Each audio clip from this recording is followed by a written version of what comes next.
Bem-vindas e bem-vindos ao CSA TV, o seu canal de notícias das Américas. Seguem agora os nossos destaques. No mundo, apenas 47% da população tem algum tipo de cobertura social. Sobe para 5,9% a previsão de crescimento econômico da América Latina em 2021.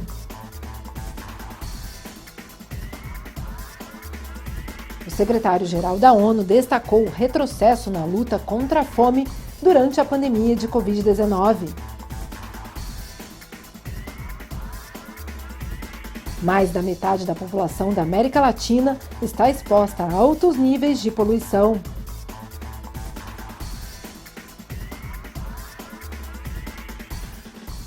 No Chile, seca causa crise sem precedentes no setor de mineração. No mundo, apenas 47% da população tem algum tipo de cobertura social. Em todo o mundo, apenas 47% das pessoas estão cobertas por pelo menos um benefício de proteção social, enquanto 53% restantes não recebem nenhuma renda do seu sistema nacional, o que representa cerca de 4,1 bilhões de pessoas, segundo o relatório publicado pela Organização Internacional do Trabalho. O número é ainda mais alarmante quando se leva em conta a expansão da cobertura social durante a pandemia de Covid-19 em diversos países. O relatório destaca que a resposta dos países foi desigual e insuficiente e que apenas aumentou a distância entre os países de alta e baixa renda. As medidas de proteção social consideradas pela OIT incluem o acesso a cuidados médicos e a transferência de recursos para casos de desemprego, doença, invalidez, acidente de trabalho, maternidade ou perda do principal gerador de rendimentos da família, bem como para as famílias com crianças. E sobe para 5,9% a previsão de crescimento da América Latina em 2021. A Comissão Econômica para a América Latina e o Caribe, a CEPAL, elevou esta semana a sua projeção de crescimento econômico em 2021 para 5,9%. Valor insuficiente para recuperar o patamar do PIB regional de 2019. Apenas 9 dos 33 países da região se recuperaram, enquanto em 2022, com uma expectativa de crescimento médio de 2,9%, outros 5 países teriam atingido os níveis de 2019, indicou a CEPAL. As incertezas da pandemia, como o lento processo de vacinação, somam-se àquelas que podem levar a um ajuste das políticas expansionistas dos países desenvolvidos, o que pode dificultar as condições financeiras da região, acrescentou a CEPAL no Estudo Econômico da América Latina e Caribe. Os países que mais crescerão este ano são Panamá, com 12%, seguido pelo Peru, Chile, República Dominicana, Argentina, El Salvador, Colômbia e México. No meio estão Brasil, com um crescimento de 5,2%, seguido por países como Bolívia, Honduras, Guatemala, Ilhas do Caribe, Uruguai e Paraguai.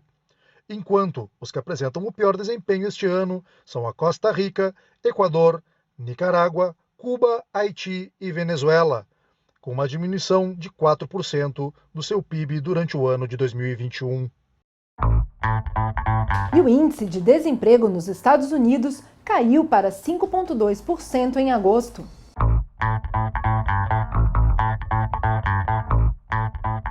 O desemprego nos Estados Unidos caiu para 5,2% em agosto, o menor nível desde o início da pandemia. Um alento para o governo do presidente Joe Biden, após 2 semanas marcadas pela passagem de um furacão no país, a retirada das tropas do Afeganistão e o aumento de casos de Covid-19. A taxa de desemprego é a mais baixa em 18 meses, disse Biden da Casa Branca, depois que os dados foram divulgados. O presidente garantiu que a criação de empregos cresceu em cada um dos 7 meses do seu governo. Segundo ele, os Estados Unidos são o único país desenvolvido cuja economia está maior do que antes da pandemia. Dados dos últimos meses indicam que a crescente demanda por mão de obra, em decorrência da reativação da economia, tem pressionado o aumento da massa salarial. Em agosto, o número de pessoas desempregadas há 27 ou mais semanas também diminuiu, com redução de 246 mil trabalhadores, e ficou em 3,2 milhões, diante dos 2,1 milhões em fevereiro de 2020. Os pedidos semanais de seguro-desemprego aumentaram para um recorde de 6,8 milhões no final de março do ano passado, e desde então diminuíram com altos e baixos à medida que a economia gradualmente voltava à atividade. E a ONU destacou o retrocesso na luta contra a fome durante a pandemia de Covid-19. O secretário-geral da Organização das Nações Unidas, Antônio Guterres, alertou que a luta global contra a fome retrocedeu em meio à pandemia de Covid-19. Em um mundo com comida suficiente para todos, devemos nos unir para garantir que a crise da Covid-19 não se transforme também em uma crise da fome, disse Guterres, em um contexto em que mais de 800 milhões de pessoas foram registradas como desnutridas em 2020. Numa mensagem anterior, Antônio Guterres indicou que mais da metade da população mundial não tem acesso a qualquer tipo de proteção social. Devemos abordar as fragilidades, desigualdades e lacunas que a Covid-19 tão dolorosamente expôs e conduzir o mundo por um caminho mais seguro, saudável e inclusivo, disse ele. Enquanto isso, a diretora da Unicef, Henrietta Fore, declarou que a cada 10 minutos uma criança morre no Iêmen de fome e doenças evitáveis. Da mesma forma, o funcionário perante o Conselho de Segurança da ONU destacou que 2,3 milhões de menores sofrem de desnutrição aguda, enquanto 400 mil estão em risco iminente de morte. E a União Europeia busca, sem sucesso, reduzir o consumo e a produção de carne para preservar o meio ambiente. Apesar de um consenso crescente sobre a necessidade de reduzir o consumo de carne para proteger a biodiversidade e o clima, os países europeus ainda não estão tomando medidas para impulsionar essa mudança, o que os mais jovens parecem apoiar, de acordo com o relatório Meat Atlas 2021. O documento analisa o impacto da produção e do consumo da carne, as alternativas a esse produto e a forma de modificar os hábitos alimentares. Se a tendência atual continuar, a produção de carne aumentará 40 milhões de toneladas até 2029, chegando a 366 milhões de toneladas por ano. O impacto no meio ambiente é preocupante, tendo em vista que a produção industrial da pecuária e o cultivo da soja para a fabricação de rações estão entre as principais causas do desmatamento no mundo. E o comércio exterior chinês cresceu 18,9% entre os meses de agosto de 2020 e de 2021. O comércio internacional da China cresceu em 18,9% ano a ano em agosto, mantendo a tendência positiva, apesar dos congestionamentos logísticos causados pelos últimos surtos de Covid no país asiático. Segundo dados oficiais divulgados hoje pela Administração Geral das Alfândegas, no 8º mês de 2021, as trocas da China com o resto do mundo foram de 3,43 trilhões de yuans, aproximadamente 531 milhões de dólares. As exportações da potência asiática, expressas em yuans, aumentaram em 15,7% para 1,9 trilhão de yuans, aproximadamente 300 milhões de dólares. Por sua vez, as importações fizeram o mesmo em 23,1%, atingindo o valor de 1,53 trilhão de yuans, aproximadamente 240 milhões de dólares. Assim, em agosto, o superávit comercial do país asiático foi de 376 mil milhões de yuans, aproximadamente 58 bilhões de dólares, o que representa uma redução de 9,7% em relação ao mesmo mês de 2020. A alfândega também divulgou os dados acumulados desde o início do ano, que mostram um crescimento do comércio com o resto do mundo de 23,7%, para 24,78 trilhões de yuans, ou 3,8 trilhões de dólares. Entre janeiro e agosto, as exportações avançaram 23,2% no comparativo anual e importações em 24,4%. Segundo a Organização Internacional do Trabalho, haverá 13 mulheres a menos no mercado de trabalho em 2021. Essa e outras notícias no próximo bloco. Segundo a Organização Internacional do Trabalho, durante 2021, haverá 13 milhões de mulheres a menos no mercado de trabalho. Enquanto isso, os homens recuperarão os empregos aos mesmos níveis de 2019. A OIT acrescenta que em 2021, apenas 43,2% das mulheres estarão empregadas em comparação aos 68,6% dos homens em idade laboral. Na Espanha, a União Geral dos Trabalhadores pede a ratificação imediata da Convenção 189 da OIT sobre trabalho decente para os trabalhadores e trabalhadoras domésticas. A convenção entrou em vigor em 2013 e 35 países já concluíram a sua ratificação. A Espanha tem 28% dos empregos domésticos de toda a União Europeia. Mais de 70 mil candidatos e candidatas disputarão 3.082 cadeiras nas eleições regionais da Venezuela. O anúncio foi realizado pelo Conselho Nacional Eleitoral após o encerramento do período para inscrições de candidaturas. Migrantes realizam caravanas para chegar ao México e cruzar a fronteira com os Estados Unidos.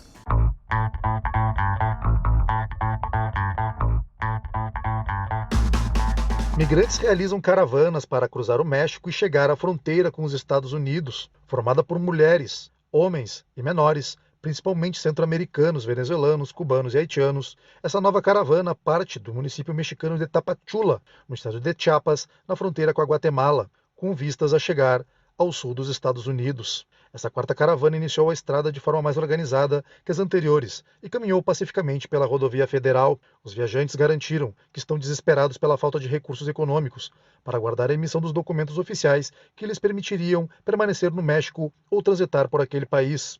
Alguns deles aguardam cerca de 2 anos que a sua situação seja resolvida e, entretanto, encontram-se em abrigos cada vez mais sobrelotados de imigrantes. Agências das Nações Unidas relatam que os agentes mexicanos usam a força excessiva e, em meio às dissoluções, vários agentes foram pegos perseguindo e assediando vários migrantes. Durante a caravana, foi registrado um momento em que 2 funcionários da imigração mexicana chutam um cidadão haitiano que estava detido. A resposta das autoridades suscitou dúvidas sobre a estratégia do presidente Andrés Manuel López Obrador, que, quinta-feira, indicou que durante a próxima semana enviará uma carta ao chefe de Estado dos Estados Unidos, na qual insistirá na importância de se dirigir às causas da imigração. Isso em vez de optar por reter os imigrantes em solo mexicano, enquanto os Estados Unidos resolvem seus pedidos de asilo. Mais da metade da população na América Latina está exposta a altos níveis de poluição.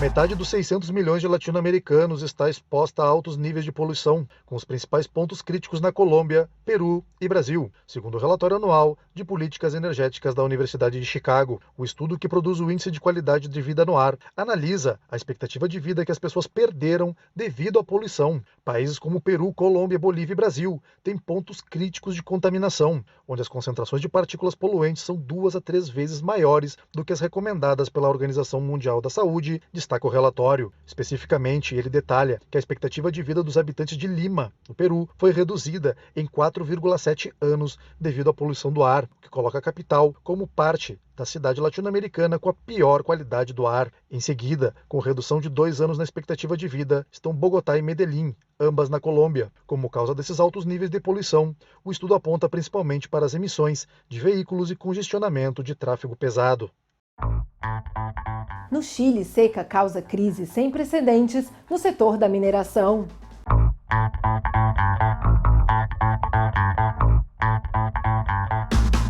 No Chile, a seca causa uma crise sem precedentes no setor de mineração. A empresa Antofagasta Minerals recentemente reduziu a sua previsão de produtividade para 2021 devido à forte seca. A empresa anunciou em seu relatório financeiro que irá reduzir a sua previsão de produção de 760 mil toneladas para uma entre 740 mil toneladas devido à falta de chuvas na região. O Chile sofre a pior seca de sua história em 13 anos devido às mudanças climáticas. Este inverno apresenta um déficit de chuvas de até 80% e de 85% de neve em relação a um ano normal, o que tem levado as vazões e reservatórios aos seus recordes mínimos. A mineração, que representa 10% do PIB chileno, acompanha as previsões do tempo com atenção e não descarta que outros gigantes anunciarão novos cortes em suas projeções nas próximas semanas. As minas mais afetadas seriam, segundo o sindicato, as encontradas na Alta Cordilheira, como Los Bronces, Caserones ou El Teniente, a maior mina subterrânea do mundo. E no Brasil, os incêndios florestais voltam a ameaçar o Pantanal.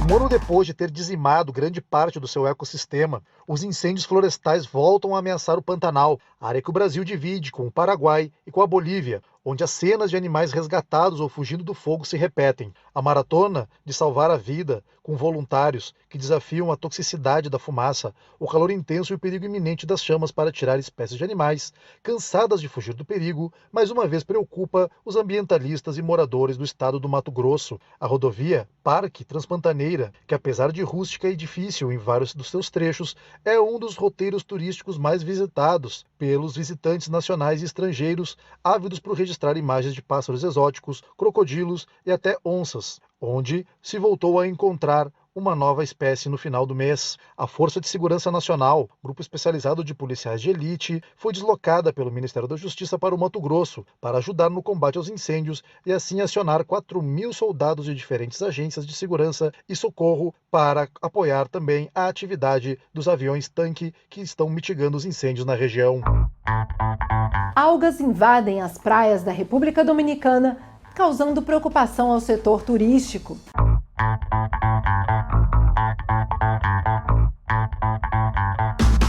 Uma quantidade inédita de algas invadiu as praias da República Dominicana, que está em processo de recuperação do turismo, sua principal fonte de divisas.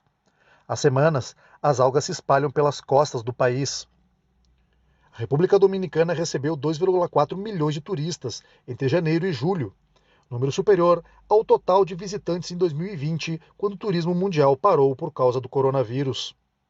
As algas começaram a vir de uma forma muito racional, suave e administrável, mas ultimamente tivemos uma saraivada significativa de sargassum, que realmente nos prejudicou, como é chamada a alga pelo presidente da Eastern Hotels Association. Por outro lado, Marcelo Vargas, operador turístico, disse que a situação já começa a ter consequências a ponto de provocar mudanças nos planos de muitos turistas. Os hoteleiros aguardam a instalação de uma barreira fixa em um projeto financiado entre o Estado e a iniciativa privada, que terá início nas próximas semanas.